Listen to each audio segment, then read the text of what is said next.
Ahead of the release of Deadpool and Wolverine, we have a brand new look at the concept art suit for Deadpool that would eventually make it to the final stage and the film. So let's talk about Andy Park revealing this art, and let's compare and contrast.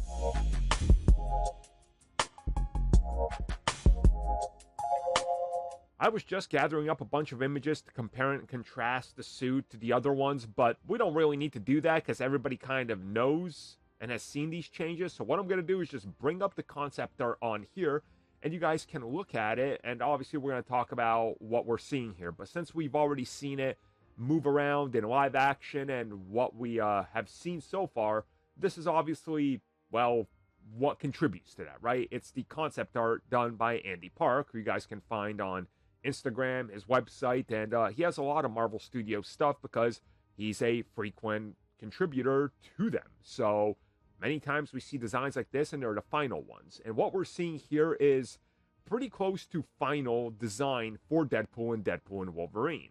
Obviously, if you just look at it, you already know the changes that have been made from his Fox suit. And even though they are subtle, they are there. And I personally think they look great.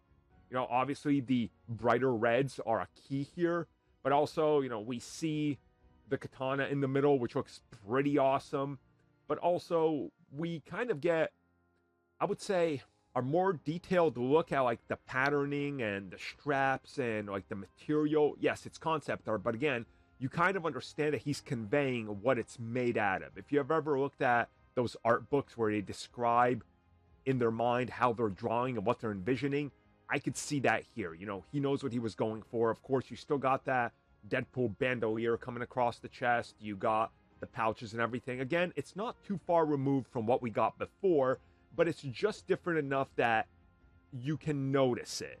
And it will become more prominent once we see the film and get more merchandise and see other versions of the suit and all that. So overall, I think this is great. I really love it when we get concept arts, and of course, it's awesome to get it before the film is out, because typically they make them wait like 3 months to reveal anything. So obviously Deadpool and Wolverine is approaching marketing a little differently, probably for the better and for the smarter. So there we go. We got to talk about this before it's out. That's kind of cool.